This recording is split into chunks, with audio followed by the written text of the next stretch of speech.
السلام علیکم حضرات.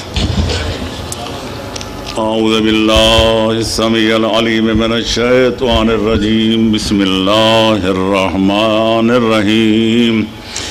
الحمد للہ رب العالمین والصلاة والسلام علی اشرف الانبیاء والمرسلین وأهل بيته الطيبين الطاهرين المعصومين. أما بعد فقد قال الله تبارك وتعالى في كتابه المبين وهو أصدق القائلين. أعوذ بالله من الشيطان الرجيم. بسم الله الرحمن الرحيم. إن الدين عند الله الإسلام.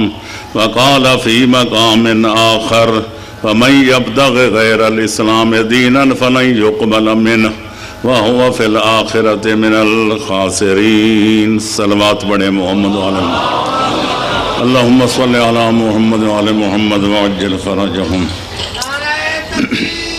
اللہ اکبر.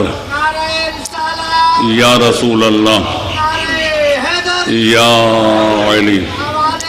اللہم صلی علی محمد وعجل فرجهم. خالق کون و مکان اور مالک انس و جان کے فرمان واجب الاحترام کا ترجمہ اور حاصل مطلب یہ ہے کہ دنیا میں جس قدر دین و مذہب موجود ہیں تمام ادیان عالم میں سے جو دین خالق کائنات کا بنایا ہوا آخری دین، الہامی دین، ربانی دین اور قابل قبول دین ہے، اس کا نام اسلام ہے. لہذا جو اللہ کے اس پسندیدہ اور قابل قبول دین کو نجات دارین کے ضامن و کفیل دین کو چھوڑ کر کسی اور دین کو اختیار کرے گا تو اس کا پہلی بات تو یہ ہے کہ دین ہرگز قبول نہیں ہوگا، اور دوسری بات یہ ہے کہ بروز قیامت جزا و سزا والے دن اسے نقصان و زیاں اٹھانا پڑے گا، اسے اپنے کیے پہ پچھتانا پڑے گا، پر اس دن کا پچھتاوا کوئی فائدہ نہیں دے گا. صلوات پڑھے محمد وعلی محمد پر. اللہم صلی علی محمد وعلی محمد. تو میرے دوستو، عزیزو، بزرگو، جو حضرات مسلسل تشریف لا رہے ہیں ان کو پتہ ہے کہ سلسلہ کلام دین اسلام کے بارے میں جاری ہے. ہم لاکھ لاکھ شکر خدا بجا لاتے ہیں کہ جس نے ہمیں دین اسلام کی سعادت سے نوازا اور ہمارا نام اپنے فضل و کرم سے مسلمان رکھا ہو. وَسَمَّاكُمُ الْمُسْلِمِينَ. اب ہماری کوشش صرف یہ ہے کہ اس اسلام کو سمجھا جائے، اور جب سمجھ آ جائے تو پھر اپنے آپ کو اسلام کے رنگ میں رنگا جائے، کیونکہ خالق فرماتا ہے صبغت اللہ. دنیا میں رنگ بہت ہیں، نیلے بھی ہیں، پیلے بھی ہیں، چٹے بھی ہیں، کالے بھی ہیں، پر اللہ فرماتے ہے میرے اسلام کے رنگ جیسا کوئی رنگ نہیں. ہر رنگ پہ دوسرا رنگ چڑھ سکتا ہے. چٹے کو نیلا کرو، نیلے کو پیلا کرو، پیلے کو کالا کرو، لیکن آخری رنگ جب کالا چڑھ جائے اس پر پھر اور کوئی رنگ نہیں چڑھ سکتا. یہودی نصرانی بن سکتا ہے، نصرانی یہودی بن سکتا ہے، کمیونسٹ اسلام لا سکتا ہے، ہندو مسلمان ہو سکتا ہے. سارے مذہب ابد میں بدلتے بدلتے رہتے ہیں، لیکن جب آدمی صحیح معنوں میں مسلمان بن جائے، اپنے آپ کو اسلام کے رنگ میں رنگ لے، پھر اس پر کوئی اور رنگ نہیں چڑھ سکتا. اللہم صلی علی محمد و آل محمد. اللہ نے یہ نعمت، یہ سعادت ہمیں عطا فرمائی ہے، اور میں سمجھتا ہوں کہ ان سعادت بزور بازو نیست تانا بخشد خدائے بخشندہ.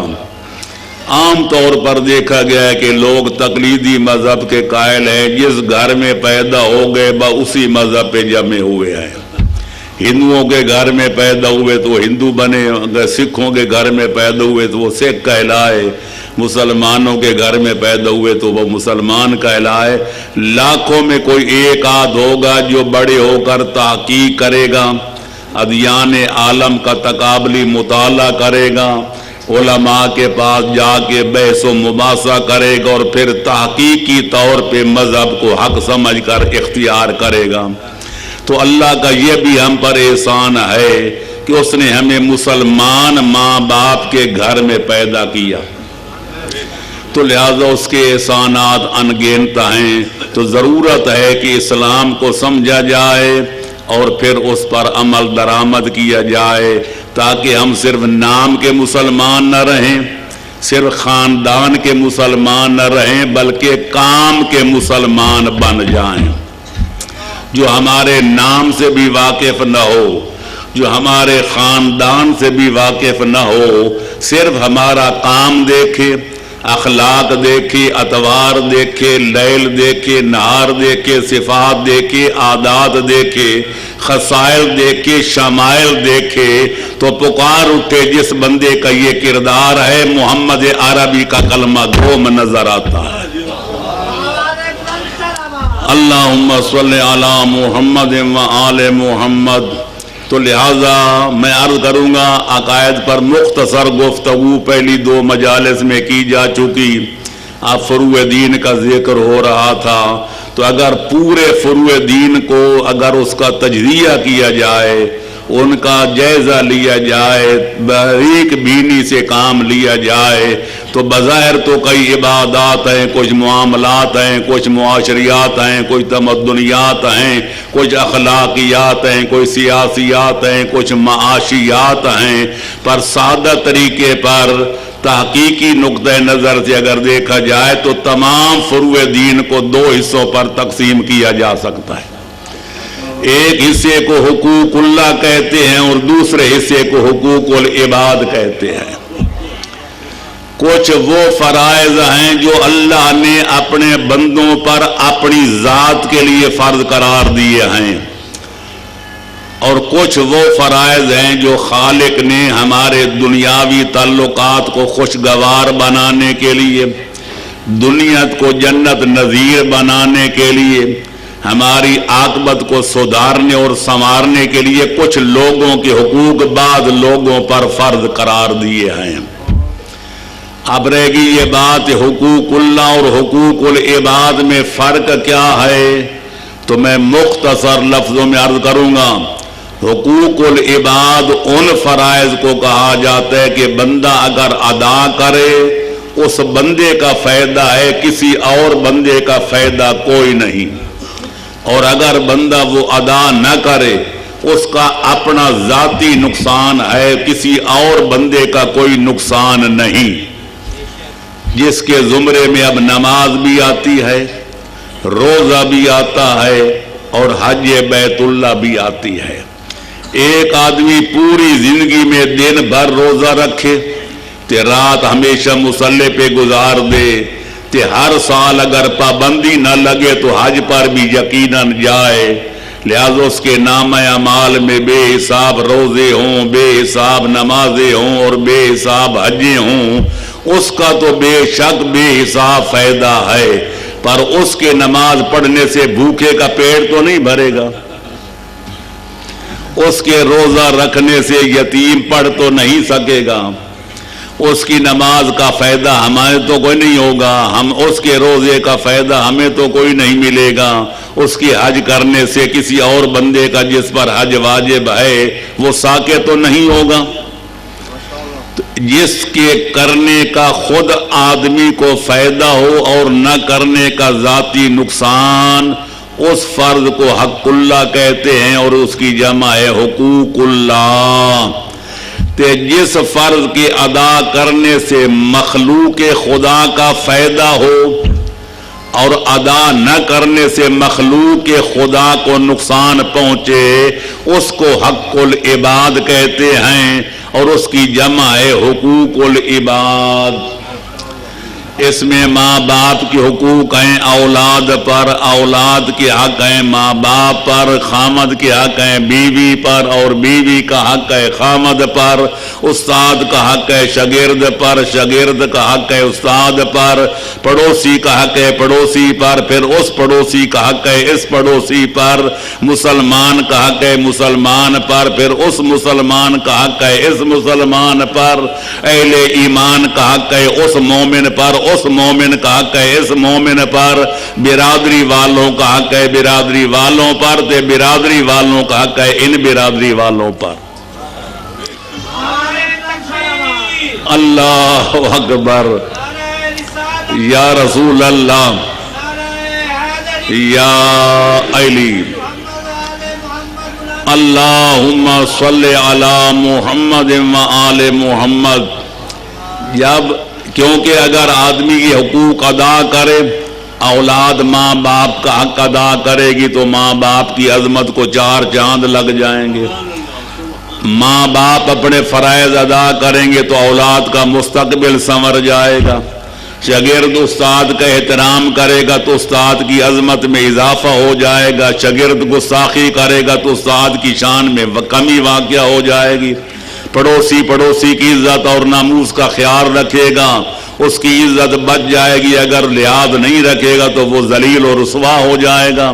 अलगरज ये हुकूकुल इबाद वो हैं जिनके अदा करने से फ़ायदा मखलूक को पहुँचता है और अदा न करने से नुकसान भी मखलूक का होता है। इनको कहते हैं हुकूकुल इबाद। ये वो बातें हैं जिन पर इस्लाम के 73 फिरकों के इत्तेफाक है, इनमें कोई इख्तिलाफ नहीं। अब रह गई ये बात कि दोनों फर्ज तो हैं, अल्लाह का हक अदा करना भी वाजिब, मखलूक खुदा का हक अदा करना भी वाजिब।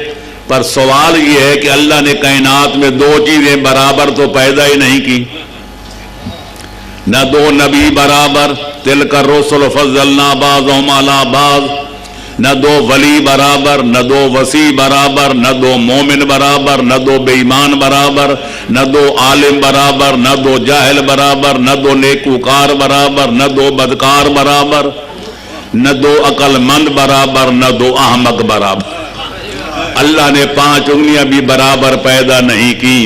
तो जब फर्क है तो फिर दो इबादतें भी बराबर नहीं हो सकती। हर इबादत दूसरी से मुख्तलिफ है, एक अफजल होगी दूसरी मफजूल। तो सवाल ये है कि अल्लाह का हक अफजल है या मखलूक का हक अफजल है? सलवात पढ़े मोहम्मद वाले मोहम्मद पर, अल्लाहुम्मा सल्ली अला मोहम्मद वाले अल्लाहुम्मा सल्ली अला मोहम्मद वाले मोहम्मद। तो मेरे दोस्तों, अजीजों और बुजुर्गों, मैं पूरे यकीन और वसूख के साथ कह सकता हूँ इसमें दो राय नहीं हैं। तमाम आलम इस्लाम के उलमाए आलाम, मुहक्किकीन किराम, फुज़लाए इज़ाम का इत्तेफाक है कि इतना अल्लाह का हक जरूरी नहीं जितना मखलूक का हक अदा करना लाजिम है। क्यों? सबकी उसकी दलील ये है कि अगर किसी बंदे से अल्लाह की हक अदा करने में कोई कमी रह जाए, कोई कोताही हो जाए, कोई तकसीर हो जाए, तो फिर खालिक अकबर को दो हक हासिल हैं। चूंकि वो आदिल है, अगर अपने मुजरिम को सजा दे तो उसका आदल है, ये कोई जुल्म नहीं है, और अगर माफ कर दे उसका फजल है, ये कोई ज्यादती नहीं है। माफ भी कर सकता है, सजा भी दे सकता है। सजा दे तो उसका अदल है, अदल का तकाजा है कि मुजरिम को सजा मिलनी चाहिए, और अगर माफ कर दे तो उसका फजल है। ला रादल फजले, अगर वो अदल करना चाहे तो कोई रोक नहीं सकता, फजल करना चाहे तो कोई टोक नहीं सकता। अल्लाह अकबर, या रसूल अल्लाह, या अली, اللہم صلی علی محمد وآل محمد. لیکن بندوں کا حق یہ ہے اتنا اہم ہے کہ اگر کوئی بندہ کسی بندے پر کرے ظلم، کوئی بندہ کسی بندے کی کرے حق تلفی، اگر کوئی بندہ کسی بندے پہ کرے زیادتی، وہ زیادتی کئی قسم کی ہو سکتی ہے، اس کے مال کو چرائے، اس کے مال پہ ڈاکہ ڈالے، اس کی عزت و ناموس کو ضرر و زیاں پہنچائے، اس کا خون ناحق کر کے اس کی بیوی کو بیوہ کرے اور اولاد کو یتیم بنائے، جو کسی کی جائیداد پہ غاصبانہ قبضہ جمائے، الغرض کسی قسم کی حق تلفی کرے، تو خالق اکبر بھی حق تلفی کرنے والے کو ابد الآباد تک معاف نہیں کرے گا جب تک مظلوم اپنے ظالم کو معاف نہیں کرے گا. اللہم صلی علی محمد وآل محمد. یہی وجہ ہے کہ سب علماء کا اتفاق ہے کہ اگر کوئی کسی کو قتل کر دے تو جب تک وہ مقتول کے وارث اس کو معاف نہ کرے، ان کو حق پہنچتا ہے کہ قصاص میں وہ قتل کریں، خون بہا لے لیں یا بالکل معاف کر دیں. لہذا جب تک مقتول کے وارث اس کو معاف نہیں کریں گے، وہ اللہ کی بارگاہ میں توبہ کرے، انابہ کرے، روئے پیٹے چیخے چلائے، حتیٰ کہ اس کا گوشت پوست بھی گل جائے، جب تک مقتول کے وارث معاف نہیں کریں گے یا بروز قیامت خود مقتول معاف نہیں کرے گا، خالق اکبر کی بارگاہ میں قاتل کے لیے معافی کا کوئی امکان نہیں ہے. لہذا پتہ چل گیا کہ مخلوق کا حق جو ہے وہ اللہ کے حق پر فائق ہے، وہ مہم ہے تو یہ اہم ہے، اگر وہ فرض ہے تو یہ افر جو ہے وہ واجب ہے تو یہ اوجب ہے، وہ فرض ہے تو یہ فرض العین ہے. صلوات پڑھیں محمد و آل محمد پر. ماشاءاللہ. اللہم صلی علی محمد وآل محمد. اللہ کے حقوق پر بقدر ضرورت مختصر سا تبصرہ کسی صاحب کا مجلس میں کیا جا چکا. میں نے نماز کا تذکرہ بھی کیا تھا، روزے کا بھی اور مختصراً حج کا بھی. میں چاہوں گا کہ ان آنے والی مجالس میں آج سمیت کوئی حقوق العباد کا تذکرہ کیا جائے تاکہ ہمارا معاشرہ جو پہلے ہی بہت بگڑ چکا ہے اس کو سنوارنے سدھارنے کی کوئی کامیاب کوشش کی جائے. ان علینا الا البلاغ، کوشش کرنا ہمارا کام ہے، السعی منا والاتمام من اللہ، اور اس کوشش کو کامیاب بنانا خالق کون و مکان کا کام ہے. صلوات پڑھیں محمد و آل محمد پر. اللہم صلی علی محمد و آل محمد. آج وہ دور ہے ماں باپ کو شکوائے اولادیں گستاخ ہیں تو ماں اولاد کو شکوائے ماں باپ ظالم ہیں. نہ وہ غزنوی میں تڑپ رہی نہ وہ خم ہے زلف ایاز میں. حقیقت یہی ہے اللہ کا قرآن پڑھا جائے تو اللہ نے جہاں اپنی عبادت کا حکم دیا ہے اس کے ساتھ ماں باپ کے ساتھ نیکی کرنے کا حکم دیا ہے. وَقَضَىٰ رَبُّكَ أَلَّا تَعْبُدُوا إِلَّا إِيَّاهُ وَبِالْوَالِدَيْنِ إِحْسَانًا. اللہ فرماتے ہو میرے بندو میرا فیصلہ سنو. میرا فیصلہ یہ ہے کہ عبادت کرنی ہے تو صرف میری ذات ذوالجلال کی کرو، کیونکہ میرے سوا کائنات میں کوئی معبود نہیں ہے. عبادت صرف میری کرو، اور احسان کرنا ہے تو سب سے پہلے ماں باپ کے ساتھ کرو. چھٹا وارث قرآن پیغمبر اکرم کی مسند کا چھٹا وارث صادق آل محمد اسی آیہ مبارکہ کی تفسیر میں فرماتا ہے کہ جس بندے پر اللہ نے دو چیزیں فرض کی ہیں، اپنی عبادت، ماں باپ کے ساتھ احسان. ایک بندہ اللہ کی عبادت و دل کھول کے کرتا ہے، نمازیں پڑھتا ہے، روزے رکھتے، حجیں کرتے، زکاتیں دیتا ہے، لیکن ماں باپ کی بے ادبی کرتا ہے، ماں باپ کا احترام نہیں کرتا، ماں باپ کے ساتھ اچھا سلوک نہیں کرتا، وہ محتاج ہیں، ان کے نان و نفقے کی طرف دھیان نہیں دیتا، فرماتے ہیں جس قدر چاہے وہ عبادتیں کر لے، اگر اس کے ماں باپ راضی نہیں، اس کی کسی عبادت کی قبولیت کا کوئی امکان نہیں ہے۔ پیغمبر اکرم صلی اللہ علیہ وآلہ وسلم کا فرمان ہے، یقال للعاق اعمل ما شئت فإنی لا اغفرک ابدا۔ اے ماں باپ کا نافرمان، اے راندہ بارگاہ والدین، یہ بات سن لے اور سمجھ لے اور پلے باندھ لے، اگر تیرے ماں باپ تجھ پر راضی نہیں ہیں تو میری وسیع و عریض جنت میں تیرے لیے کوئی مقام نہیں ہے۔ صلوات پڑھیں محمد و آل محمد پر۔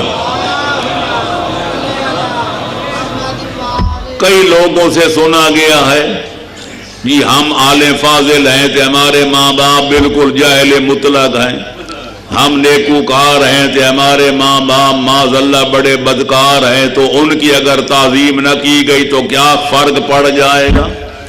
مطلب یہ ہے کہ ہم نمازیں پڑھ کے خدا کو راضی کر لیں گے، روزے رکھ کے روٹھے ہوئے خدا کو منا لیں گے، ہم حج کر کے اللہ کو راضی کر لیں گے، ماں باپ ناراض ہوئے تو کیا فرق پڑ جائے گا؟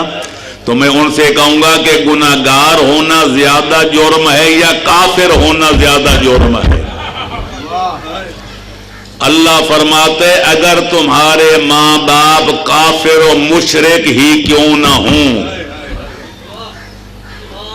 صاحبہما فی الدنیا معروفا، پھر تم پر فرض ہے کہ جہاں تک دنیاوی تعلقات کا تعلق ہے، جہاں تک معاشرتی تعلقات کا تعلق ہے، جہاں تک رہن سہن کا تعلق ہے، ادب و آداب زندگی کا تعلق ہے، اپنے کافر ماں باپ کے ساتھ بھی اچھائی کر، برائی نہ کر۔ نعرہ تکبیر، اللہ اکبر، نعرہ رسالت، یا رسول اللہ، نعرہ حیدری، یا علی۔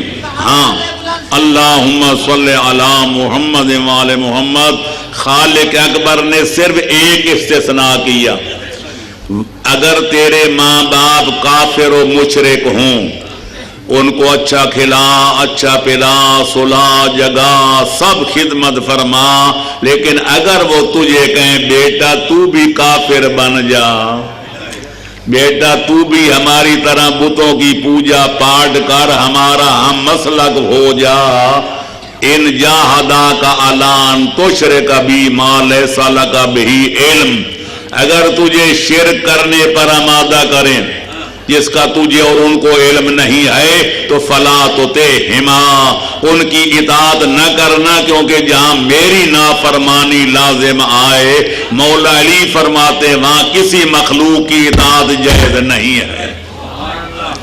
ایک فارمولہ بن گیا کہ لا طاعت لمخلوق فی معصیت الخالق، جہاں بھی اور جب بھی جس زمان و مکان میں خالق کائنات کی مخالفت اور عصیان کاری لازم آئے، وہاں کسی بھی مخلوق کی تابع داری جائز نہیں ہے۔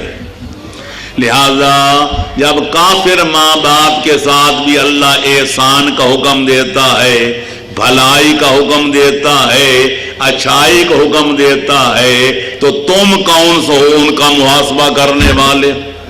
میرے ماں باپ نماز نہیں پڑھتے، میں کیوں احترام کروں؟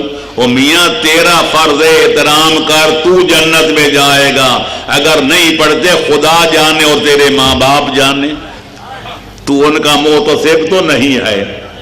پچھلے دنوں مجھے ایک صاحب نے فون کیا، اللہ محفوظ رکھے، ہر قسم کے لوگ مسائل پوچھتے ہیں، اس نے پوچھا جی میری ماں کا کردار اچھا نہیں ہے، میں کیا کروں؟ میں نے کہا بیٹا ادب اور احترام کے ساتھ تم اپنی ماں کو سمجھا تو سکتا ہے، امر بالمعروف تو کر سکتا ہے، لیکن تجھے ہاتھ اٹھانے کا کوئی جواز نہیں ہے۔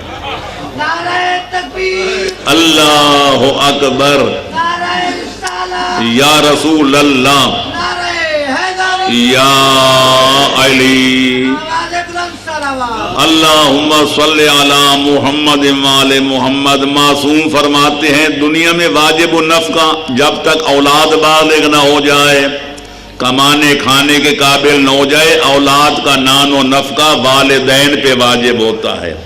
और जब खुदा न खास्ता बुढ़ापे की वजह से रह जाएं तो बैंक बैलेंस भी कोई न रखते हो न जोदाद, यही औलाद ले दे कि औलाद हो तो ये भी घर वाली हो जाए, शादियां हो जाएं तो फिर कहे जी माँ बाप खुद कमाएंगे और खुद खाएंगे। मासूम फरमाते हैं खबरदार, सिर्फ तूने माँ बाप को कपड़ा नहीं देना, सिर्फ रोटी नहीं खिलाना, बल्कि ये ख्याल करना कि कभी माँ बाप को कहना न पड़े बेटा रोटी ला, माँ बाप को कहना न पड़े बेटा कपड़ा नहीं हमारे लिए कपड़ों का जोड़ा ला, तू खुद देख, कपड़ों की जरूरत है तो उनके कहने से पहले पेश कर दे, अगर रोटी की जरूरत है तो पहले पेश कर। जिस जरूरियात जिंदगी में से जिस चीज की माँ बाप को जरूरत है तू खुद निगरानी कर, उनको कहना न पड़े बेटा ये ला और बेटा वो ला। तो अलगरज मैं क्या अर्ज करूं, तफसीलात में जाने का वक्त नहीं, मौजूआत बहुत ज्यादा हैं तो मैं मुख्तसर करूंगा। अल्लाह फरमाते हैं जब तुम्हारी जिंदगी में दोनों बुढ़ापे की मंजिल को पहुंच जाएं या उनमें से एक बुढ़ापे की मंजिल में पहुंच जाए जहां पलट कर आदमी फिर नाबालिग बच्चा बन जाता है, बूढ़ों को गुस्सा भी बहुत आता है। माशाल्लाह बूढ़े बुजुर्ग भी बैठे हैं, तो जवान भी बैठे हैं, औलादें भी बैठी हैं, माँ बाप भी बैठे हैं, तो जाहिर है कि बूढ़े माँ बाप कि ये फितरत है, औलाद उनके सामने सफेद रीछ भी हो जाए फिर भी औलाद को बच्चा समझते हैं, तो हर बात में दखल देंगे, ये काम न कर, वो काम न कर, यहाँ शादी न कर, वहां न कर, ये कारोबार न कर, फलाने के साथ दोस्ती न कर। तो लिहाजा आदमी को बड़ा गुस्सा आता है जनाब, वो कहते हैं ये रोटी खाओ तो कपड़ा पहनो, मेरे मामलात में टांग ना अड़ाओ। औलाद चाहती है माँ बाप दखल न दे तो माँ बाप मजबूर हैं वो दखल दे के रहेंगे। तो कभी शादी के बाद माशाल्लाह माए कहती है बेटा इस बीवी को दे तलाक, ते को और शादी कर, तो फरमा अल्लाह इरशाद होता है कि साहब अपना अगर तुझे इस किस्म की सूरत हाल का सामना करना पड़ जाए, वो ज्यादती भी करें, तुझे गालियां भी दें, तुझ पर हाथ भी उठाएं, तो ला तकुल्लहुमा उफ़िन, मार खाता जा, गालियां सुनता जा और यूं चुप का रोजा रख के जुबान से उफ भी न कहे। सादे के आले मोहम्मद फरमाते हैं अरबी जुबान बड़ी वसी है, एक एक माने के लिए 100 लफ्ज, एक एक लफ्ज के 100 माने, लेकिन पूरी अरबी जुबान में उफ के कलमा से ज्यादा खफीफ कलमा कोई नहीं है, वरना अल्लाह वो ही फरमाता कि वो लफ्ज न कहना, क्योंकि सबसे खफीफ तर कोई कलमा है तो वो उफ है, यानी मार खाता जा और उफ भी न कर, गालियां सुनता जा और उफ भी न कर, बल्कि इससे बढ़कर क्या कर, कुल रब्बिरहमहुमा कमा रब्बयानी सगीरा, ऐ परवरदिगार मेरे माँ बाप के बुढ़ापे का ये सलूक न देख, ये बूढ़े हो गए और मैं जवान हो गया, इनकी मौजूदा रविश न देख, इनकी मौजूदा रफ्तार न देख, इनका ये अखलाक व किरदार न देख, या अल्लाह इन पर उस तरह रहम फरमा जिस तरह इन्होंने मेरे बचपन में मुझ पर रहम किया था। नारे तकबीर, अल्लाह अकबर, नारे रिसालत, या रसूल अल्लाह, नारे हैदर, या अली, अल्लाहुम्मा सल्ली अला मुहम्मद वाले मोहम्मद। ये है वालिदैन के हुकूक का मुख्तसर खाका, ते माँ बाप को भी समझ लेना चाहिए, औलाद के भी उन पर हुकूक हैं। अल्लाह जब औलाद दे, जब औलाद बोलने के काबिल हो, कोई साल के अंदर बोलते हैं, कोई साल के बाद, तो फिर उनको फिल्मी गाने याद न कराएं, ते गालियां याद न कराएं। अब्बा कहे अम्मा को यूं कहते, अम्मा कहे बाबे को यूं कहे, बल्कि उसको पहले कलमा पढ़ाएं। اس لیے حکم ہے کہ بچہ جب پیدا ہو تو دائیں کان میں اذان کہی جائے، بائیں میں اقامت۔ ظاہر ہے کہ بچہ تو نہیں سمجھتا، لیکن نفسیات کے ماہر کہتے ہیں کہ بچہ جب دنیا میں آتا ہے تو جو پہلی آواز اس کے کانوں میں ڈالی جائے وہ اس کے تحت و شعور میں رہ جاتی ہے، اور مرتے دم تک وہ چیز ذہن میں رہتی ہے۔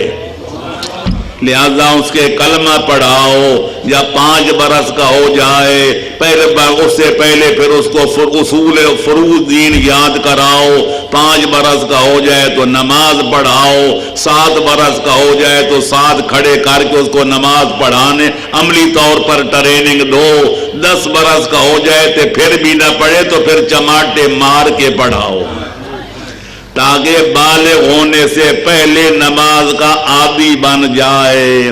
بے شک دینی تعلیم دو، دنیاوی دو، بقول شہید مطہری مجھے ان سے اتفاق ہے، ہر وہ علم، ہر وہ فن جس کی ملک کو ضرورت ہے، ملت کو ضرورت ہے، ملت اسلامیہ کو ضرورت ہے، وہ خاص سائنس ہو یا ڈاکٹری ہو یا کوئی اور علم، اس ہر علم کا پڑھنا دینی علم کہلائے گا، اور پڑھنے والے کو اجر و ثواب عطا کیا جائے گا۔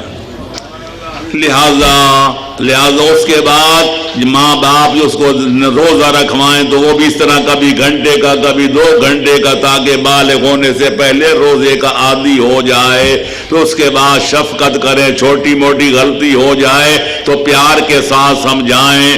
مار آج کل وہ آپ کو پتہ ہے کہ نظریہ بدل گیا، پہلے کہتے بچوں کو مارو تھے، بیویوں کو مارو تھے، فلانے کو مارو، نوکروں کو مارو، اب کہتے مار سمار نہیں، پیار سمار۔ لہذا پیار کے ساتھ ان کو سمجھاؤ، ہاں البتہ پیار بھی کبھی کام نہ دے تو کوئی نیلی پیلی آنکھیں بھی دکھاؤ، درستی اور نرمی بہم ہر دو بے، لیکن خدا رحم کرے اگر اولاد بڑی ہو جائے تو ماں باپ کمزور ہوں تو ہاتھ اٹھانے سے پہلے دیکھ لے رد عمل کیا ہوگا۔ صلوات پڑھیں محمد و آل محمد پر جی۔ لیکن ماں باپ کو بھی دیکھا گیا اولاد کے حق ادا نہیں کرتے، نہ پڑھاتے ہیں نہ کوئی سکھاتے ہیں، شادیوں پہ شادیاں فرماتے جاتے ہیں تو پہلی بیوی بچوں کو ماشاءاللہ لٹکاتے جاتے ہیں، نہ ان کی تعلیم، نہ تربیت، نہ کوئی نان، نہ کوئی نفقہ۔ ایسے لوگ بھی دیکھے گئے ہیں جو 4 شادیاں فرماتے ہیں کہ ہر بیوی کی اولاد ہوتی ہے، نہ طلاق دیتے ہیں، نہ حق ادا کرتے ہیں، نہ بچوں کی پرورش کرتے ہیں، کہ نہ یتیم خانے میں داخل کراتے ہیں، وہ گلیوں کوچوں میں بیچارے دھکے کھاتے پھرتے ہیں۔ تو ایسے ماں باپ بھی اولاد کے آق سمجھے جائیں گے۔ اگر اولاد ماں باپ کی نافرمان ہو جائے تو وہ جہنم میں جائے گی، جو ماں باپ اولاد کے حق پہ ڈاکہ ڈالتے ہیں وہ بھی جنت میں نہیں جائیں گے۔ صلوات پڑھو محمد و آل محمد پر۔ پڑوسی کا حق کیا ہے پڑوسی پر؟ پڑوسی 3 قسم کا ہوتا ہے، بلکہ 4 قسم کا۔ پڑوسی سے مراد کیا ہے؟ ایک ہے بالکل آمنے سامنے، ادھر ہمارا دروازہ ادھر اس کا دروازہ، ایک ادھر دائیں بائیں آگے پیچھے۔ معصومین فرماتے ہیں 40 گھروں تک پڑوسی کہلاتے ہیں، چاروں طرف سے۔ یہ پڑوسیوں کی 4 قسمیں ہیں۔ ایک ہے صرف پڑوسی، یہ مت دیکھو کہ وہ کافر ہے یا مسلمان، مومن ہے یا بے ایمان، اس کا ایک حق ہے کہ وہ تمہارا پڑوسی ہے۔ دوسرا پڑوسی ہے مسلمان، اس کے 2 حق ہیں، پڑوس والا بھی اسلام والا بھی۔ تیسرا پڑوسی ہے صاحب ایمان، اس کے 3 حق ہیں، پڑوسی والا بھی، اسلام والا بھی، ایمان والا بھی۔ تے چوتھا ہے یہ سارا کچھ بھی ہے تے ساتھ رشتہ دار بھی ہے، اس کی ہیں 4 حق، پڑوس والا، اسلام والا، ایمان والا، قرابت داری والا۔ اب میں تفصیلات میں جاؤں کہ پہلے کا یہ تے دوسرے کا یہ تے تیسرے کا تے چوتھے کا یہ، خیر الکلام ما قل و دل، मासूमीन के इरशादात का लुब लुबाब ये है, इल्म अखलाक के माहिरीन का ये फैसला है, अगर आपके पड़ोसी ने खा वो काफिर भी क्यों ना हो, उसने कोई पालतू कुत्ता रखा हुआ हो जिससे वो प्यार करता हो, उसके कुत्ते को भी पत्थर न मारो या वट्टा न मारो। हो सकता है कि तुम कुत्ते को वट्टा मारो तो तुम्हारे पड़ोसी के दिल चिकनी हो जाए। अंदाजा लगाओ, जब इस्लाम इस हद तक देता है कि पड़ोसी काफिर भी है तो उसके बच्चे को तो बजाय खुद उसके पालतू कुत्ते को भी वट्टा ना मारो ताकि उसकी दिल शिकनी न हो जाए। वही शरीयत कहती है जब बाजार में जाओ अपनी औलाद के लिए फल फ्रूट लेकर आओ तो तुम्हारे पड़ोसियों के बच्चों के पास वो फल न हो, क्योंकि गुर्बत की वजह से, महंगाई की वजह से वो खरीद नहीं सकते, तो फरमाते हैं या तो इतना ले आओ कि पड़ोसियों के घर भी भिजवा दो ताकि जब तुम्हारे बच्चे खाएं तो उनके बच्चे भी खाते हुए नजर आएं। और अगर इतनी तौफीक नहीं है तो बच्चों को पाबंद कर दो कि फ्रूट हाथ में लेकर बाहर ना निकलना। हो सकता है पड़ोसी के बच्चे की नजर तुम्हारे बच्चे के फल फ्रूट पे पड़ जाए और उसके मुंह में जो है पानी भर आए और कहे काश मेरे अब्बू के पास भी पैसे होते तो मुझे भी फल लेकर देता। ऐसा ना हो, अगर ऐसा करोगे तो तुम पड़ोसी के दिल आजारी के जुर्म के मुजरिम समझे जाओगे। सलवात पढ़ो मोहम्मद व आले मोहम्मद पर। हकीकत ये है जो इस्लामी तालीमात हैं पूरे अदियान आलम में इनकी मिसाल नजर नहीं आती। पैगंबर करम सल्लल्लाहु अलैहि वसल्लम फरमाते हैं कि मा आमन बी मन बात शब आनन वजारहु जाए, वो बंदा मुझ पर ईमान नहीं ले आया जो पेट भर के रोटी खा के सो जाए जबकि उसके पड़ोस में कोई पड़ोसी भूखा बिलक रहा हो। अल्लाहुम्मा सल्ले अला मुहम्मद व आले मुहम्मद। अंदाजा लगा लो कितने हैं हम में से जो रोटी खाने से पहले ये देखते हैं कि हमारे पड़ोस में कितने गरीब गुरबा रहते हैं, कितने यतीम बच्चे रहते हैं, कितनी बेवा औरतें रहते हैं। आज तो हर बंदा अपने पेट पे हाथ फेरता है, तुम्हें किसी की क्या पड़ी अपनी नबेड़ तू। पैगंबर का फरमान सुन लिया आपने, माँ आमन अभी मन बात शब आनन वजारहु जाए, वो बंदा मुझ पर ईमान लाने का दावा नहीं कर सकता जो पेट भर के रोटी खा के रात सोता रहे और उसके पड़ोस में भूखे लोग बिलक रहे हों। और जहां तक फिर फरमाया कि वो बंदा मा आमन अभी मन लम यमन मजारुहु बवाएका, जिसके जुल्म और ज्यादती से, जिसकी चीरा दस्ती से उसके पड़ोसी महफूज नहीं हैं, वो मुझ पर इस्लाम लाने का दावा करते तो झूठ बोलता है।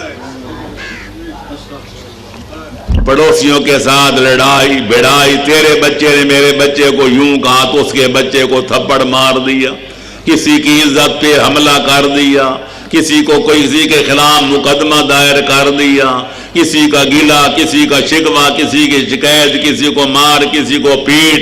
तो पैगंबर फरमाते हैं जिसकी चीरा दस्ती से, जिसके जुल्म सितम से, जिसकी ज्यादती से उसके पड़ोसी महफूज नहीं हैं, वो मुझ पर इस्लाम लाने का दावा करते तो झूठ बोलता है। सलवात पढ़ो मोहम्मद वाले मोहम्मद पर। अल्लाहुम्मा सल्ली अला। मेरे दोस्तों, अजीजों, बुजुर्गों, किसी चुप करना किसी मसले का हल नहीं है। अगर आपके अंदर, अल्लाह करे मुझ में भी ना हो, आप में भी ना हो, अगर ये ऐब नहीं है तो खुदा का शुक्र अदा करो, और अगर कोई कमी है तो हिम्मत की कमर बांधो और कहो इंशाअल्लाह आज के बाद अहद करते हैं कि ऐसा नहीं करेंगे। लिहाजा الطائب من الذنب کمن لا ذنب لہ، معصوم معصوم فرماتے ہیں جو گناہ کے توبہ کر لے وہ ایسا سمجھا جائے گا جیسے اس نے کبھی کوئی گناہ کیا ہی نہیں تھا۔ اللہ تو معافی مانگنے پر معافی دینے کے لیے تیار ہے، کوئی معافی مانگنے کا طریقہ تو سیکھے۔ صلوات پڑھے محمد و آل محمد پر۔ سید الشہداء جن کی مجالس ہم 1400 سال سے پڑھ رہے ہیں تے سننے والے سن رہے ہیں تے پڑھانے والے پڑھا رہے ہیں، یہ کم لوگوں کو معلوم ہوگا کہ مدینہ النبی میں جس میں امام حسین علیہ السلام تشریف فرما تھے 300 گھر ایسے غریب مسلمانوں کے تھے کہ جن کے نان و نفقہ کا انتظام سید الشہداء کرتے تھے۔ آج کل کے دور میں تو کوئی ایک یتیم کی اپنا کس کو پال لے، کسی ایک بیوہ کے گھر دانے یا کوئی وظیفہ پہنچا دے، بھولا نہیں سے ماتا میں ایک یتیم کی کفالت کر رہا ہوں، میں ایک بیوہ عورت کے گھر ضروریات زندگی بھیجتا ہوں۔ امام عالی مقام 300 گھروں کی کفالت کرتے تھے اور ان کو زندگی بھر پتہ نہ چلا کہ ہمارے گھروں میں رات کے سمے میں ضروریات زندگی پہنچانے والا ہے کون۔ ہم تو کسی کو 5 روپے کا نوٹ دیں تو توقع رکھتے ہیں جب ملے گا تو ماتھے پہ ہاتھ رکھ کے سلام کرے گا، قبلہ السلام علیکم۔ اگر نہ کرے تو کہتے ہیں بڑا نمک حرام ہے، میں نے کل 5 روپے دیے تھے آج مجھے سلام بھی نہیں کرتا۔ یہ ہماری حالت ہے، لوگوں کے سامنے زیادہ دیں گے، تنہائی میں تھوڑا دیں گے یا ٹال جائیں گے، بابا اور دروازے تھوڑے ہیں، میرے سر کھا گئے ہو، روزانہ جب دیکھتا ہوں حاضر ناظر ہو۔ امام عالی مقام کا طریقہ یہ تھا کہ دن کے وقت کوئی چیز نہیں لے جاتے تھے، نہ نوکروں سے کہتے نہ اپنے عزیزوں کو۔ رات کا جب سما ہوتا اندھیری راتوں میں، اور اگر چاندنی والی رات ہوتی چاند والی تو پھر چہرے پہ نقاب ڈال لیتے۔ کسی کے گھر روٹی، کسی کے گھر دانے، کسی کے گھر نمک، کسی کے گھر مرچ، کسی کے گھر گھی، اور ان کو پتہ نہیں چلتا تھا کہ یہ چہرے پہ نقاب ڈال کے ہمارے گھروں میں ضروریات زندگی پہنچانے والا کون ہے۔ حدیث میں دائیں ہاتھ سے دو تو بائیں کو پتہ نہ چلے، اس کو کہتے ہیں دائیں ہاتھ سے دینا اور بائیں کو پتہ نہ چلنا۔ یہ کب راز کھولا؟ جب 28 رجب المرجب کو والی مدینہ نے مدینہ چھوڑا اور مکہ مکرمہ ہجرت فرمائی، اس رات جب غریبوں کے گھر نہ روٹی پہنچی نہ ضروریات زندگی، تو ان کچھ لوگوں کو اسی رات پتہ چل گیا اور کچھ لوگوں کو دوسری تیسری رات پتہ چل گیا، اور یقین ہو گیا کہ ہمارے بے کسوں کا ملجا و ماوا یہی حسین ابن علی تھا۔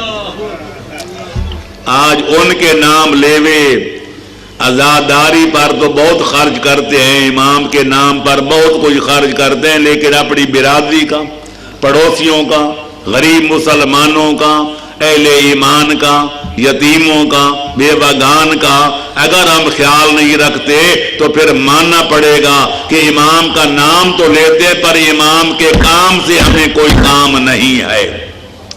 مزہ تب ہے کہ ان کی سیرت پر عمل کیا جائے، ان کے کردار پہ عمل کیا جائے، ان کی روش و رفتار پہ عمل کیا جائے، تاکہ صحیح معنوں میں ہم حسینی بن جائیں۔ دنیا ہماری روش کو دیکھے، رفتار کو دیکھے، کردار کو دیکھے، اخلاق و اطوار کو دیکھے تو کہے سبحان اللہ، اس کا کردار بتاتے ہیں یہ حسینی ہے۔ اللہم صلی علی محمد وعلی جی چلو جی، سلوات زیادہ ہیں تو پھر ذرا مختصر کر دیں گے، پھر بھی سلوات پڑھیں محمد وعلی محمد پر جی۔ اللہم صلی۔ تو بہرحال میرے دوستو، اندہ کی غم دل بتو گفتم و بدل ترسیدم کہ ازرد شوی ورنہ سخن بسیار است۔ انشاءاللہ آنے والی مجالس میں یہ سلسلہ آگے چلتا رہے گا۔ खुदावंद आलम करे कि हम सही मानों में मुसलमान कहलाने वाले मुसलमान बन जाएं। अल मुस्लिम मन इंशाअल्लाह हुकूक इस्लामी पर आऊँगा तो ये वजाहत करूँगा कि आजकल ये जो कोई जुल्म हो रहा है, दहशतगर्दी हो रही है, जो कोई फिरका वारियत फैलाई जा रही है, इसका इस्लाम के साथ कुछ भी ताल्लुक नहीं है। लिहाजा इस्लाम तो सोलो का दीन है, सलामती का दीन है, प्यार का दीन है, उल्फत का दीन है, मोहब्बत का दीन है, उखुव्वत का दीन है, मैं क्या अर्ज करूं, तहम्मुल का दीन है, बर्दाश्त का दीन है, रवादारी का दीन है, गालियां खाकर दुआ करने का दीन है। हम उस पैगंबर अकरम के मानने वाले हैं कि लोग गालियां दे दे के थक जाते थे, गालियां बक बक के थक जाते थे। अब्दुल्ला और आमना का लाल, इकलीम खत्म रिसालत का ताजदार, जद्दुल हसन वल हुसैन दुआएं मांगते नहीं थकते थे। रब्बे दे कौमी इन्नहुम ला यालमून, ऐ अल्लाह मेरी कौम को हिदायत कर दे, ये बेचारे जानते जो नहीं है। और हम उन आइम्मा अहले बैत के नाम लेवे हैं कि लोग गालियां बकते थे, ये दुआ देते थे, वो जफा करते थे, ये वफा करते थे, वो वफा करते थे, ये वफा करते थे, वो जफा करते रहे, ये वफा करते रहे, वो वफा करते रहे और ये दुआ करते रहे। अल्लाह करे इस दौर की बेशुमार बीमारियों में से एक ये भी है कि आज तकरीबन हर बंदा दूसरा तीसरा बंदा ब्लड प्रेशर में मुब्तला है। कि ब्लड प्रेशर की बदबख्ती ये है कि आदमी के अंदर कुव्वत बर्दाश्त नहीं रहती, बस यूं पुर हो गम से जैसे राग से बाजा, एक जरा छेड़िए फिर देखिए क्या होता है। बस छेड़ने की देर होती है, उसके बाद जनाब बंदूकें तन जाती हैं, तो फंगे निकल आते हैं, तीर चलने लग जाते हैं, निश्तर तेज हो जाते हैं। हालांकि इस्लाम ये कहते हैं खुजिल अफवा, माफ करो, माफ करो। बख्श गालिब ने क्या खूब कहा था, बख्श दो गर खता करे कोई, बख्श दो गर खता करे कोई, न कहो गर बुरा कहे कोई। कौन है जो नहीं हाजतमंद, किसकी हाजत रवा करे कोई। पैगंबर अकरम ने बनी हाशिम से फरमाया था, ओ बनी हाशिम जी, फरमाया तुम पैसे देकर सारी दुनिया को राजी नहीं कर सकते, किस किस को दोगे, किस किस की हाजत बरारी करोगे। अलबत्ता तुम अखलाक के जरिए, ये बातें इंशाअल्लाह मैं जब अखलाक के मौजू पर बोलूंगा तो उसमें लाऊंगा, लेकिन ज़िम्नन बात आ गई है तो फरमाया अच्छे अखलाक के जरिए लोगों के दिल मोह सकते हो। एक आदमी किसी को कोई देता है, 100 रुपए देता है, उसको 15 बातें सुनाता है, मियाँ हट्टे कट्टे हो कमाते क्यों नहीं, मियाँ तुम्हारे पास तो मोटरसाइकिल है, फिर भी सवाल कर दो मेरे पास तो बाइसाइकिल भी नहीं, और लोग थोड़े हैं, रोजाना मेरे दरवाजे पे आकर धमकते हो। मियाँ एक घर तो डैन ने भी छोड़ दिया था, मुझे क्यों नहीं माफ करते। ये सारी बातें कह के उसकी दिल आजारी करके 100 का नोट दे देता है। वो जब गरीब वापस जाएगा कहेगा 100 रुपया तो मुझे दिया है पर बंदा कमीना। ये बंदा शरीफ नहीं, शरीफ होता तो मुझे इतनी बातें न बेनुकत न सुनाता।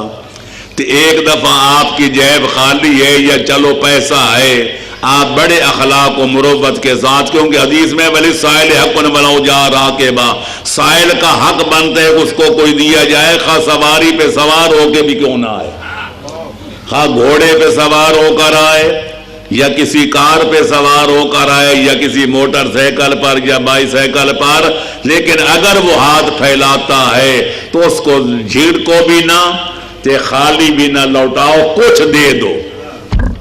लिहाजा आप कहते हैं भाईजान आप तशरीफ लाए, मुझे अफसोस है कि सब मेरे पास गुंजाइश नहीं, मैं आपकी कोई मदद खिदमत नहीं कर सकता, किसी वक्त फिर तशरीफ लाना, इंशाअल्लाह जितना मुमकिन होगा मैं आपकी खिदमत करूंगा। आप उसको आना भी नहीं देते, वो खाली जाता है पर रास्ते में गुन गाता जाएगा। फलाने के पास गया था, मैंने सवाल किया, उसने दिया तो कुछ नहीं पर बंदा शरीफ है। इसलिए खुदा फरमाते अम्मा साइला फला तनहार, कोई सवाल करे तो उसको झिड़कियां ना दिया करो, और कोई देना चाहो तो फला तमनुन, एहसान न जितलाया करो। मैंने तुझे परसों भी दिया था कि आज फिर आ धमका, कल लेकर गया कि आज फिर आ गया। मैंने तेरे साथ ये सलूक किया था, मैंने तुझे फलाने वक्त फलां कोई चीज दी थी। फरमाया अपना एहसान जितला कर, अपनी नेकी पर पानी न फेरो, नेकी करो और चाह में डालो। वो जात जिसने तुम्हें जजा देनी है वो तो देख रही है। सलवात पढ़ो मोहम्मद व आले मोहम्मद पर।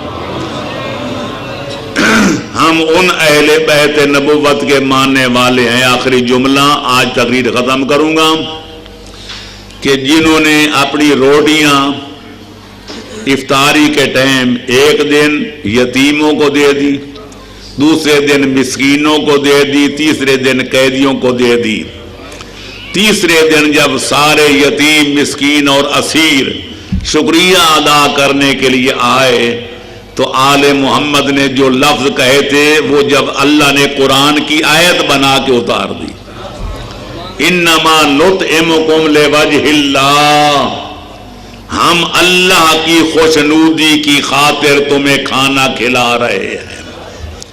ला नुरीदु मिनकुम जज़ाअम वला शुकूरा, न तुमसे कोई इफ्जाना चाहते हैं ते न तुम्हारा शुक्राना चाहते हैं। जिस जात जुल जलाल की खातिर हम खुद भूखे रह के तुम्हारा पेट भर रहे हैं, वो जात हमारे अमल और किरदार को देख रही है।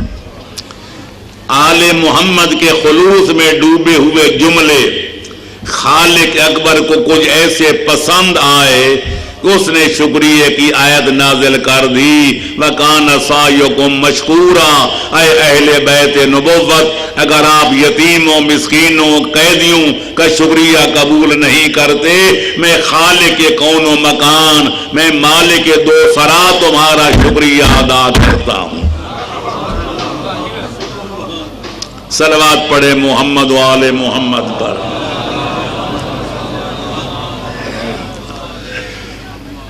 मेरे दोस्तों, अजीजों, बुजुर्गों, अय्याम अज़ा है।